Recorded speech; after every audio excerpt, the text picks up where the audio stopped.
All right, next. We need to know, how did you decide to deal with Leopold Wentworth? Well, I got some bad news. We killed him.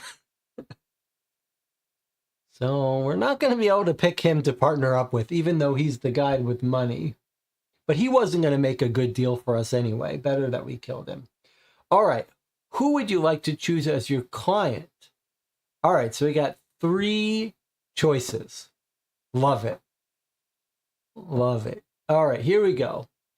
The Mexican politician, Eduardo Delgado. The wife of Professor Brown, Ruby Temptation, or Eleanor and Valentina. Remember, we know that none of them... Click on the pictures to get more information. Okay, let's get more information about Eduardo.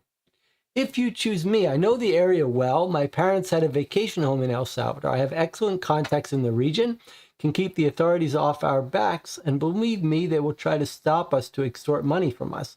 But not if you're working with me. If you do find the treasure, I can guarantee fast transportation to all parts of the world, so we can easily cover our tracks on the international black market. Who else you take with you on the expedition is up to you. I would be willing to accompany you myself, but you can also take other people with you if you think they're trustworthy. So what do you say? Do we have a deal? Okay, I like Eduardo. I like him. He's got political contacts, he's got money, and the only danger is he could have us killed very easily. All right, let's look at Ruby. What does Ruby say? You can have all the treasure for yourself, at least everything you can transport yourself, since I won't be much help with that. But I know a lot about the ancient Mayan civilization through my husband and his research, as well as my research from my books. I know their writing, their customs, and their architecture. I can be useful. After the whole thing with Timotheus, I can honestly use an adventure like this. I'll accompany you, forget my lying ex-husband, and gather inspiration for my new book along the way. That way you won't have to worry about finding a companion. I would also offer you a share of the royalties for this book. I can also help sell the treasure through my husband's network. After all, it seems most of them are my longtime friends. So what do you say, partner? Okay, so if we take her, we got a little bit of a romantic interest for us. But she's going to come with us, which means she doesn't want Juan Castillo to come with us. Okay, let's look at Eleanor and Valentina. All right, if you choose us, you can have the larger part of the treasure, and we will take the rest to cover our private expenses and make the treasure available to distribute to research and the people it came from.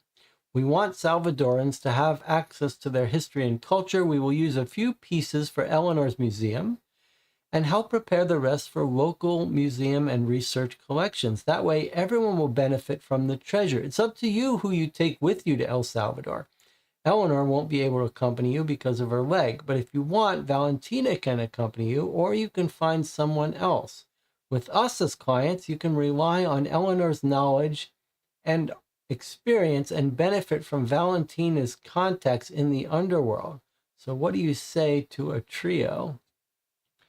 So these two want to do good with it. They want to return it to the locals. That concerns me a little bit.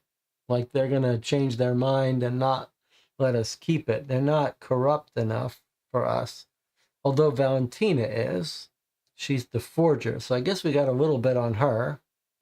And the two of them know a lot about the language of the Mayan stuff. So I feel like they would be useful to us scientifically. The least useful to us is probably Ruby, but I mean, Ruby is our best chance at having a happily ever after, getting a girlfriend, wife out of this. Like, that's some romance we could get in our lives here. She does have contacts.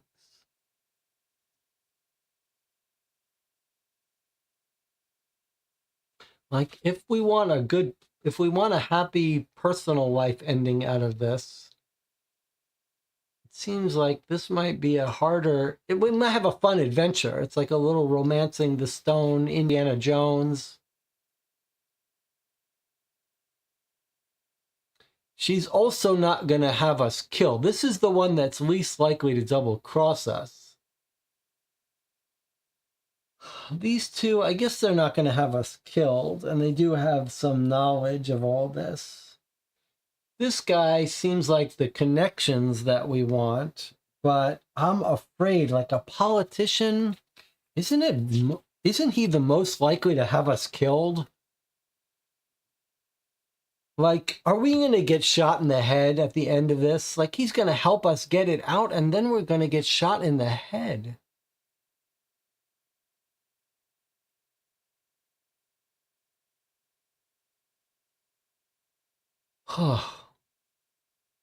He's the one that would let us bring Juan Castillo, though that's the part I like. I'm afraid I'm going to get shot in the back of the head. Like, he's going to arrange everything for us. He's just going to arrange a little ambush for us. We'll be killed by some paramilitaries in El Salvador. I'm really worried about us getting killed here. He can guarantee transportation. Ugh, he's just going to have us killed. I don't know. I'm tempted to...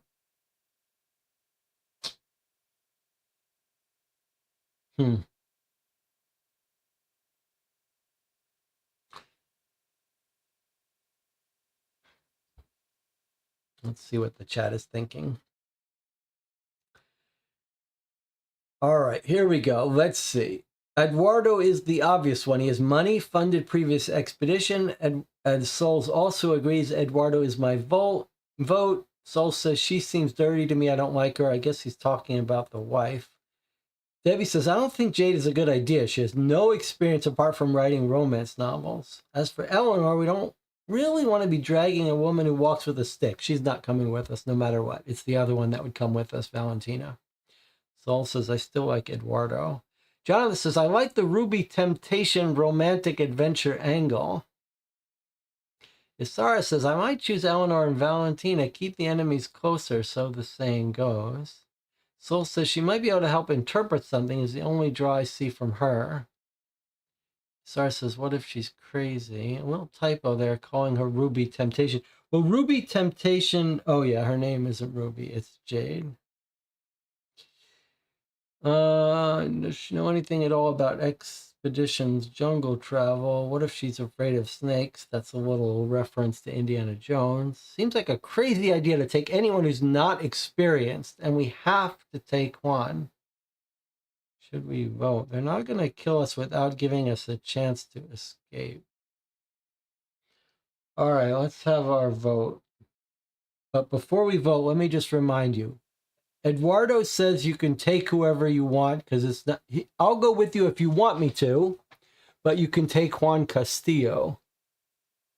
The wife says I could use an adventure, so you don't have to find a companion. So she doesn't want us to take Juan Castillo.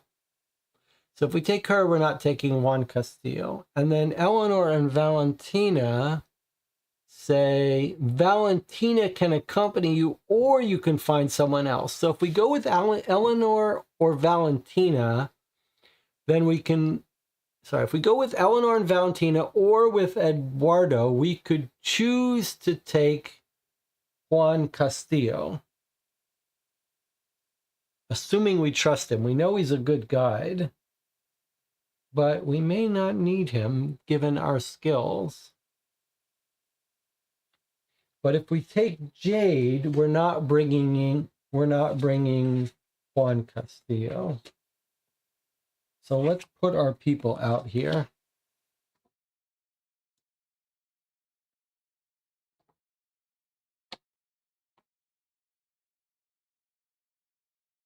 Where's our Dr. Wang? Why isn't she out? Have I got rid of her?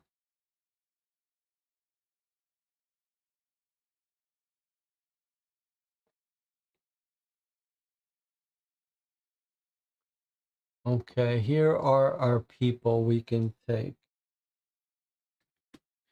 We take Eduardo, we can take Juan Castillo. The only person who doesn't let us take Juan Castillo is Jade. So if you go for romance angle, it's just the two of us. No one else comes. If we take these two, then, or this guy, then Juan Castillo can come with us. But we don't know. He could rob us too. The one who's not going to rob us or kill us is Jade. I guess these two aren't going to rob us. This guy could help us, but maybe we don't need his help. We have to pay him. This woman, we don't have to give her anything. And we get a little romance on our trip. This guy's got the political connections. Boy, I'm torn. I don't want to go with these two. These two are... They're too... This one wants to give it to the museums and give it back to people. Like, there's too much deceit going on. This is the forger. They're too deceitful. But she does know about how to read the hieroglyphs and stuff, the Mayan stuff. But so for me, it seems like it's between these two. It's Eduardo with his political connections, and we take Juan as the guide, but we have a huge risk of getting shot in the back of the head. Or we take Jade and make our mission a little bit of a romantic comedy. And maybe we get a future wife. All right. Taking Jade seems like hard mode. Yes, it's definitely playing on hard mode if we take Jade.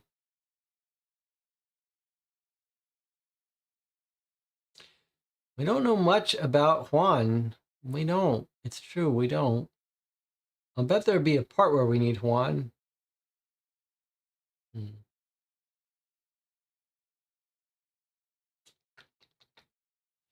we choose Eduardo, we can choose whoever we want. Yeah, I mean, surely we'd take Juan Castillo, though. All right, it's time for a vote. Here we go. We're starting our vote now. It's all hands on deck for this vote. This is a very important vote. Eduardo as client, we have to split the profits. Do we need to reread hold on, before you vote on Eduardo, let's be smart for a second. I mean, he talks a good game, but he's a politician. Let me stop this vote for a second. Let's just refresh our memory of how this conversation went so we know what kind of person we're dealing with. He says, we say you can use my thing. He says, thanks for the information. It's beautiful. Day off. One of them, we don't know which one is one of them, but look, there's no reason to let our deal fall through. We've already found a lot of stuff. We're going to be rich. Volcano flights. You get on the next plane to Tijuana. Come see me. I want to know what's going on. Don't give me the excuse you couldn't get a taxi. Hey, buddy, I just got you this damn dig. I want to know what you find and what I get out of it. I haven't heard an update in a while. If you want to treat yourself to a reward. All right, it doesn't sound too terrible. And then in the newspaper, we learn a little bit more about him. I'm sorry for being so cautious here, but I think if we're about to choose Eduardo, we better know who we're getting into bed with. Internationally respected leaders and politicians, Foundation for Cultural Repatriation. Eduardo Delgado stressed the immense importance of preserving Mayan, Aztec, Incan, and other treasures. his role as president of the Organization of American States. But we know from his phone message that he's corrupt. Diplomatic talks. Commitment to preservation, but we don't think he believes any of this, right?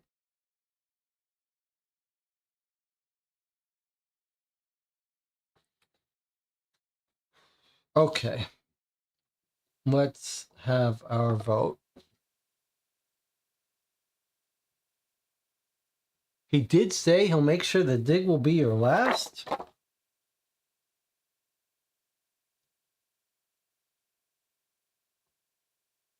He says, get in touch quickly or I'll make sure this dig is your last.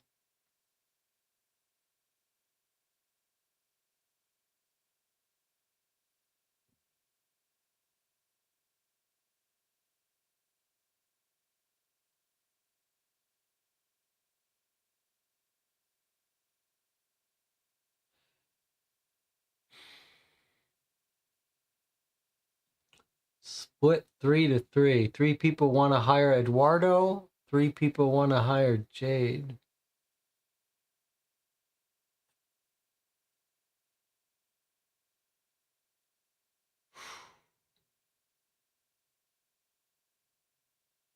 Boy, that's tough.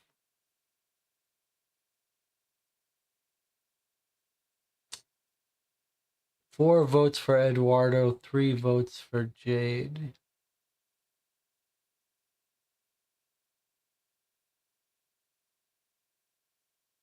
Let me see what Eduardo says again. I know the area well. I have excellent contacts.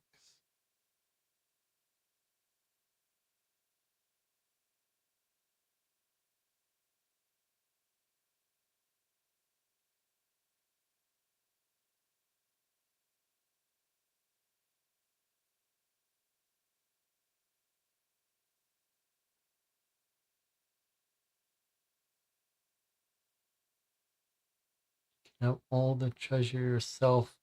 At least everything you can transport. Like, we don't know how big this cache of treasure is.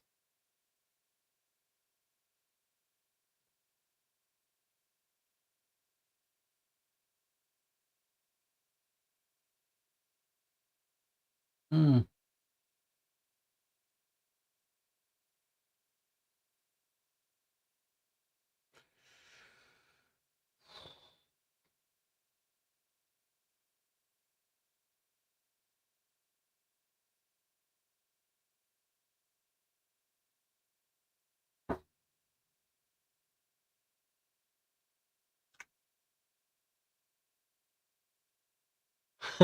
Jonathan says, could we compromise and bring... Where is my proper vote? Can we compromise and bring Jade with Eduardo as the clients? I don't know why she's no use to us. We don't even have any idea if she'd be romance. Why isn't Valentina not a good option? I mean, first of all, there's no romance with Valentina because she's having a lesbian love affair with Dr. Wang. So there's the romance out of the picture. And she's not an expert in the history. She's just a painter. This girl's going to get us in trouble. This girl is not going to be helpful for us. She's dangerous.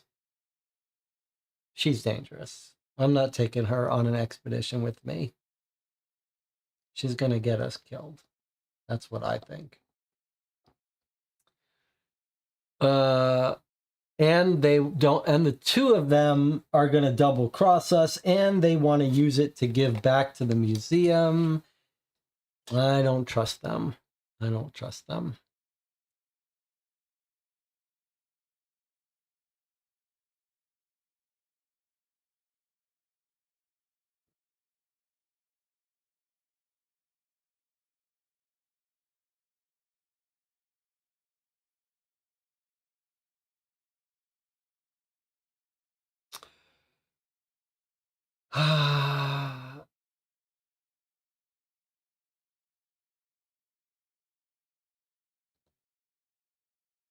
Well, it's 4 votes for Eduardo and 3 votes for Jade. Sarah says I don't trust Jade. I mean, I trust her. She's a writer. She just wants more material for her book. She's got a good smile. We've heard her messages, voicemail. Debbie says, I don't trust any of them. Eduardo is the most useful to us. I think that makes sense. And the guide knows what he's doing. All right. Okay. Let's be serious now. This is life-changing money. We are about to get enough money, potentially, to become millionaires and change our life. In a foreign country we don't know anything about, with no connections, with lots of corruption, we need friends. We're going to walk in with this woman, we'll get killed, kidnapped, tortured. This is not an asset for us. We need to work with someone who's got some political connections. That's what we need. Someone who we can call and help us get trucks loads of treasure out of it. If there really is that much treasure, there's enough to spread around. We can still become millionaires. We know that Eduardo has done deals like this before, and he hasn't killed the professor. So I feel like he can be trusted reasonably. And if we come back with $1 million and a story, we'll just knock on her door and say, we got this great story to tell you. You can write a book about it. We'll move to France with all this money. Like, we still got a romantic possibility with Jade. We'll just have dinner with her before we leave for El Salvador and say, look, I'm sorry, honey, we can't take you with us. But we're going to take some photos. We'll come back. We'll tell you all about it. You write a book about it. We'll go have lunch. We'll see if there's some chemistry. Right? We don't have to bring her. We'll bring her on the next one. We'll bring her on the next one. All right. That's it. We're taking Eduardo. Who should accompany you? All right, we could have Eduardo fund us and still take Jade.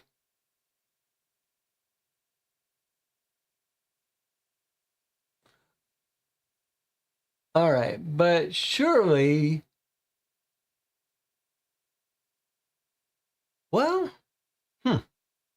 I mean, it makes sense that we would take Juan Castillo. He's the guide.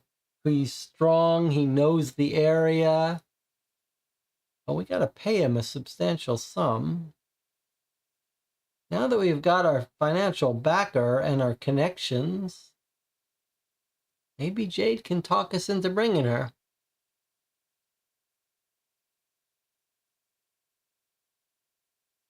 All right, let's see what we're having our discussion with Jade. We said, I'm sorry, we're going with Eduardo. Let's see what she tries to convince us of.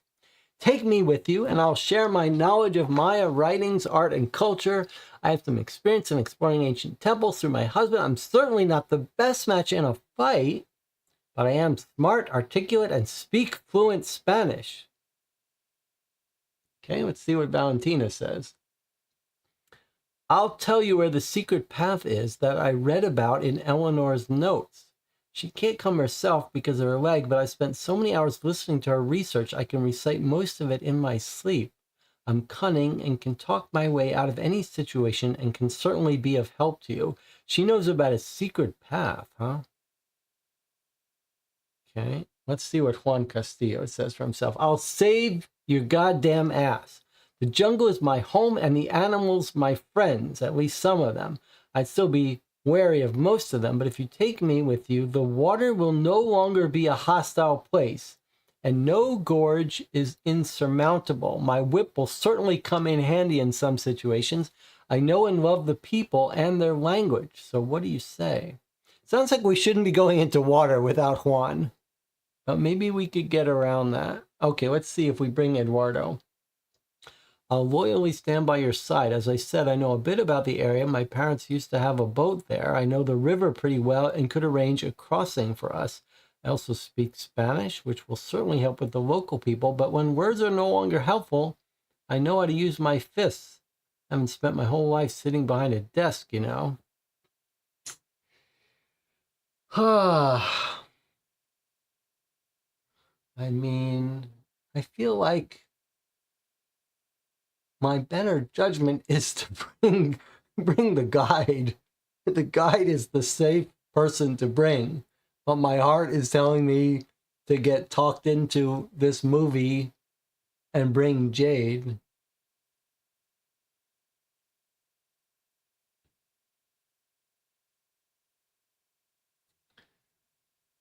Let's see. John says, I think there'll be some funny scenes with Jade. Are we actually trying to get the treasure or not? Let's take one. Debbie is very serious about this. Debbie does not want to mess around. Isara says, Jade sounds interesting just for the fun of it. Debbie says, oh, she does have some experience. Yes, she does. Sandy says, if we take Jade, we'll look like innocent tourists. Jonathan says, what if Jade's celebrity writer down in El Salvador? Sol says, we got protection from Eduardo. We got the paper with at least some animal information. Maybe we don't need Juan. Debbie says, Juan is so obviously the right choice. Not taking Eduardo.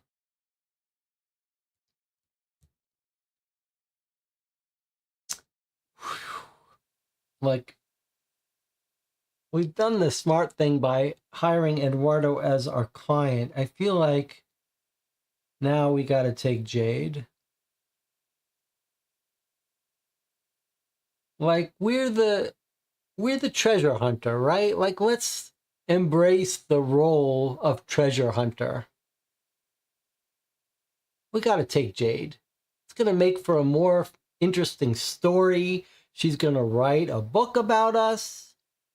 We're going to have stories to tell. Maybe a little romance, Indiana Jones. I feel like we're in this for the treasure, but also for the glory. And I think if we take Juan Castillo, it's like a little too easy, and he's going to get the glory. We go with Jade, we get the treasure, and we get a book written about us, maybe find the love of our life.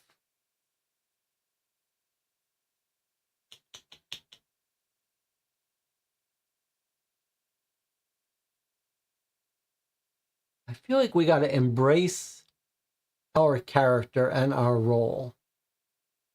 And that means taking Jade. What if she gets us killed? Well, she could. She could get us killed. She could get us killed for sure. But, you know, maybe actually having a charismatic celebrity writer, that could get us out of some jams, you know? Our character's a ruthless grave robber. Really? I don't know. I say we take Jade. I think Jade might be able to talk her way out of some situations with the natives in a way that Juan Castillo might not be able to.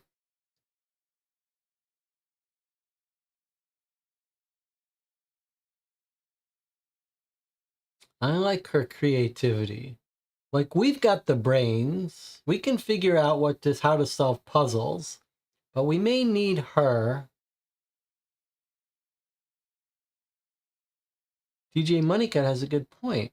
If we take Jade, we get the book money too. We get fame and book money royalties, even if we don't get the treasure.